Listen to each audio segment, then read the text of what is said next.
নমস্কার বন্ধুরা, latest update YouTube চ্যানেলে আপনাদেরকে জানাই স্বাগতম। বন্ধুরা, আপনারা জানেন যে গত 1975 সালে একটা বিরাট এমার্জেন্সি হয়েছিল ভারতে। তো সেই এমার্জেন্সিটা চলেছিল প্রায় 21 মাস ধরে। তখনকার প্রধানমন্ত্রী ছিলেন মাননীয়া শ্রীমতী ইন্দিরা গান্ধী এবং তখনকার রাষ্ট্রপতি ছিলেন সম্মানীয় ফখরুদ্দিন আলী আহমেদ সাহেব।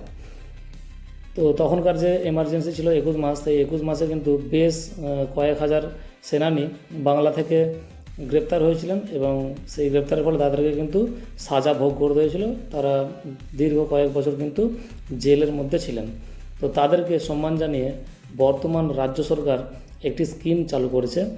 এই স্কিম নিয়েই আজকের এই ভিডিও। তো চলুন ভিডিওটা শুরু করা যাক। স্কিমটি হলো পশ্চিমবঙ্গ লোকতন্ত্র সেনানী সম্মান। পশ্চিমবঙ্গ লোকতন্ত্র সেনানী সম্মান। দেখলেন পুরো স্কিমের ডিটেলস। ভারতে 1975 সালের জরুরি অবস্থার সময় যারা কারাবরণ করেছিলেন তাদের জন্য পশ্চিমবঙ্গ সরকার পশ্চিমবঙ্গ লোকতন্ত্র সেনানী সম্মান ও মাসিক 10,000 টাকা সাম্মানিক ও 1,000 টাকা চিকিৎসা সহায়তা ও সরকারি বাসে নিখরচায় ভ্রমণের সুবিধা প্রদান করার সিদ্ধান্ত নিয়েছে। স্বীকৃত লোকতন্ত্র সেনানীর অবর্তমানে তার জীবিত স্বামী বা স্ত্রী এই সুবিধা পাবেন। অর্থাৎ যিনি লোকতন্ত্র সেনানী তিনি যদি মহিলা হন তাহলে তিনি সুবিধা পাবেন, এবং তিনি যদি মারা গিয়ে থাকেন তাহলে তার স্বামী এই সুবিধা পাবেন।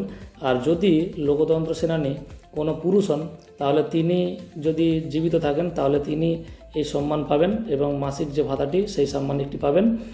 আর যদি তিনি মারা যান তাহলে তার জীবিতা স্ত্রী থাকলে তিনি এই সম্মানটি এবং সাম্মানিকটি পাবেন। আর এই প্রকল্পটি কিন্তু বন্ধুরা শুরু হয়ে গেছে গত 9 আগস্ট।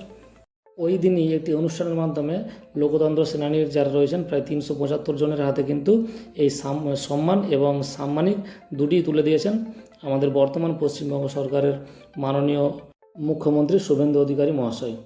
তো চলুন বন্ধুরা, ভিডিওটা ভালো লাগে অবশ্যই লাইক করুন, চ্যানেলটিকে সাবস্ক্রাইব করে পাশে থাকুন।